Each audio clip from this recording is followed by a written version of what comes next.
ইতিমধ্যে যোৰহাট লোকসভা সমষ্টিক লৈ পেলাই আচলতে যি কল্পনা জল্পনা চলিছিল সমগ্ৰ দেশত আচলতে চৰ্চিত হৈ আহিছিল অসমৰ যোৰহাট লোকসভা সমষ্টিৰ কথা আৰু যোৰহাট লোকসভা সমষ্টিৰ আচলতে যি ফলাফল বৰ্তমানলৈকে আহিছে সেই বৰ্তমানলৈকে সেই ফলাফল কিন্তু আহিছে ভাৰতীয় জাতীয় কংগ্ৰেছৰ যিগৰাকী আচলতে প্ৰভাৱশালী নেতা গৌৰৱ গগৈ সপক্ষে। পুনৰবাৰ কৈছোঁ বৰ্তমানলৈকে যদিও ফলাফল ঘোষণা হোৱা নাই কিন্তু চতুৰ্থ ৰাউণ্ডলৈকে ইতিমধ্যে আচলতে যি ফলাফল ওলাইছে তাত কিন্তু তপন কুমাৰ গগৈ বিজেপিৰ তপন কুমাৰ গগৈতকৈ আগবাঢ়ি আহিছে বৰ্তমান সময়লৈকে গৌৰৱ গগৈ। আৰু পুনৰবাৰ কৈছে যোৰহাটৰ যি আচলতে আমাৰ চৰকাৰী বালক বিদ্যালয় বহুমুখী বালক বিদ্যালয় ইতিমধ্যে ভোট গণনা হৈ আছে আৰু ইয়াত এজন দুজনকৈ ইতিমধ্যে লোক গোট খাইছে। পুনৰবাৰ কৈছে যোৰহাটৰ আচলতে যি আচলতে নিৰ্বাচনী সমীক্ষা আছিল সেই নিৰ্বাচনী সমীক্ষাত এটা কথা স্পষ্ট হৈ আছিল যে যেইবাৰ যোৰহাট লোকসভা সমষ্টিয়ে হৈ পৰিব সকলোতকৈ আকৰ্ষণীয়। আৰু পুনৰবাৰ কৈছে যে যোৰহাট লোকসভা সমষ্টিৰ এতিয়ালৈকে আগবাঢ়ি থকা কংগ্ৰেছ দলৰ নেতা সমৰ্থক এজন দুজনকৈ ইয়াত আহি আগবাঢ়িছে। আৰু দেৱজ্যোতি চুটিকৰ আহিছে, আমি তেওঁৰ পৰা পোনে পোনে জানিব বিচাৰিম বৰ্তমানলৈকে আপোনালোকৰ ফলাফল আপোনালোকৰ ভালে আছে, আশা কিমান? আমি আশাবাদী আৰু আমি আশাবাদী হ'লেও ৰাজনৈতিক ট্ৰেণ্ড এতিয়া যিটো চলিছে গোটেই ভাৰতবৰ্ষত এটা আক্ৰোশমূলক ৰাজনৈতিক ট্ৰেণ্ড চলিছে যিটো এটা অশুভ সংকেত। গৌৰৱ গগৈ ডাঙৰীয়া তাৰ ব্যতিক্ৰম। আমি যেতিয়া দেখিছিলোঁ তেখেতে ইলেকশ্যন কেম্পেইনিং যেতিয়া কৰিছিলে তেখেতে সন্মানসূচক আৰু তেখেতৰ ব্যক্তিত্বটোৱে বিৰোধীৰ যিজন প্ৰাৰ্থী তেখেতক এটা সন্মানসূচক কথা কৈ পেলাইহে তেখেতে ইলেকশ্যন কেম্পেইনিংটো কৰিছিলে। গতিকে কংগ্ৰেছ দলটো হৈছে এটা মহাত্মা গান্ধীৰ আদৰ্শৰে অনুপ্ৰাণিত হোৱা এটা দল যিটো গৌৰৱ গগৈ ডাঙৰীয়াৰ গাত দেখা পোৱা যায়, এটা সাম্য ভাৱ দেখা পোৱা যায়, শালীনতা দেখা পোৱা যায় আৰু এটা সন্মানসূচক ৰাজনীতি তেখেতৰ দেখা পোৱা যায়। সেইকাৰণে আজি ফলাফলটো তেনেকৈয়ে যোৰহাটৰ বিদ্যুৎ মহলে তেনেকৈ আগুৱাই লৈ গৈছে। এটা কথা ক'ব লাগিব, যোৰহাট লোকসভা সমষ্টিৰ অন্তৰ্গত আমি যদি বিধানসভা সমষ্টিসমূহলৈ যদি যাওঁ, প্ৰথমে যদি আমি মাজুলীলৈ যাওঁ, পুনৰবাৰ কৈছোঁ মাজুলীত সাংসদ বৰ্তমানৰ আচলতে বিৰোধীৰ যিগৰাকী সাংসদৰ মজিয়াত সৰব হৈ থাকে গৌৰৱ গগৈ 1003টা ভোটত তৃতীয় ৰাউণ্ডৰ অন্তত তেওঁ লিড লৈ আছে। যোৰহাটত তেওঁ তৃতীয় ৰাউণ্ডৰ অন্তত 2163টা ভোটত লিড লৈ আছে। ঠিক তেনেদৰে তিতাবৰত 1977টা ভোটত গৌৰৱ গগৈ লিড লৈ আছে। মৰিয়নিত তৃতীয় ৰাউণ্ডৰ অন্তত 511টা ভোটত লিড লৈ আছে।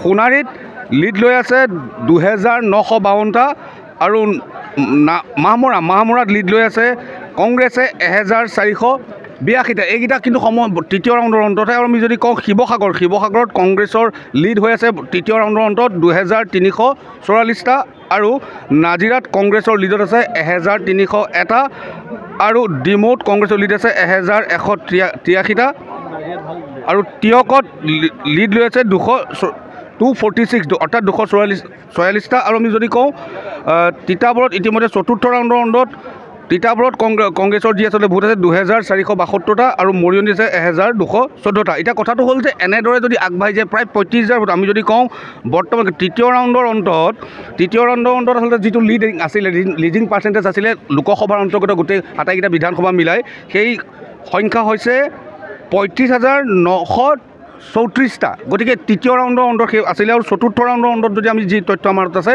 যোৰহাটত গৌৰৱ গগৈ লাভ কৰিছে 16,994টা আৰু তপন গগৈ লাভ কৰিছে 15,334টা। টিয়কত গৌৰৱ গগৈ লাভ কৰিছে 18,130টা আৰু তপন গগৈ লাভ কৰিছে 15,155টা। এই লাষ্টৰখিনি আছিলে চতুৰ্থ ৰাউণ্ডৰ অন্তত যোৰহাট লোকসভা সমষ্টিৰ অন্যতম দুটা বিধানসভা সমষ্টিৰ যি আচলতে সামগ্ৰিক অগ্ৰগতি। আমি অলপ ভিতৰলৈ যাম কাৰণ এজন দুজনকৈ ইয়াত লোক ইতিমধ্যে গোট খাইছেহি আৰু কংগ্ৰেছৰ মহলত এতিয়া আচলতে এটা ইতিমধ্যেই তেওঁলোকৰ কৰ্মীসকলে উৎফুল্লিত হৈ পৰিছে। জিলা কংগ্ৰেছৰ সভাপতি আমাৰ লগত আছে আৰু তৃতীয় ৰাউণ্ডৰ অন্তত আপোনালোকৰ অগ্ৰগতি ভাল, চতুৰ্থ ৰাউণ্ডত আপোনালোকৰ অগ্ৰগতি ভাল, এধাপকৈ আপোনালোক আগবাঢ়িছে কিন্তু এতিয়াও অন্যান্যখিনি বাকী আছে। কিমান আশাবাদী? আমি প্ৰথমতে ভাবিছিলোঁ 60টো আমি ভাবিলোঁ প্ৰথমতে 60 পৰা 80,000 জিকিম বুলি। এতিয়া ভাবিছোঁ আমি 1 লাখ পাৰ হ'ম। নিশ্চয় 1 লাখ পাৰ হ'বৰ এটা কথা ক'ব লাগিব, ৰাজনৈতিক সমীক্ষক যি আছিলে ৰাজনৈতিক সমীক্ষা যি আছিলে ৰাষ্ট্ৰীয় সংবাদ মাধ্যমৰ যি এছেছমেণ্ট আছিলে সেই এছেছমেণ্ট প্ৰথম আছিলে 60-40, পিছলৈ কিন্তু ৰাষ্ট্ৰীয় সংবাদ মাধ্যমেও যোৰহাট লোকসভাৰ এই বিশেষ চিটটো সকলোতকৈ আকৰ্ষণীয় ভাৰতবৰ্ষৰ 14টা যি আচলতে অতি আকৰ্ষণীয় লোকসভা সমষ্টিৰ ভিতৰত ইয়াক অন্তৰ্ভুক্ত কৰিছিলে আৰু ইয়াৰ সমীক্ষা আৰু ইয়াৰ সমীক্ষা দিছিল 50-50 আৰু এইদৰে আচলতে এজনকৈ কংগ্ৰেছৰ যিসকল নেতাকৰ্মী আছে তেওঁলোকৰ মাজত উৎফুল্লিত হৈছে আৰু চতুৰ্থ ৰাউণ্ডলৈকে কংগ্ৰেছৰ স্থিতি কিন্তু ভাল আৰু পৰৱৰ্তী সময়ত আপোনালোকক জনাই যাম যে যোৰহাট লোকসভা সমষ্টিত সেই হাঁহি আচলতে কাৰ মুখত বিৰিঙিব সেয়া তপন গগৈ নে গৌৰৱ গগৈ যোৰহাটৰ পৰা উৎপল ভৰালী সহযোগত কংকনজ্যোতি শৰ্মা ৰিপৰ্ট এনি ভাৰত 24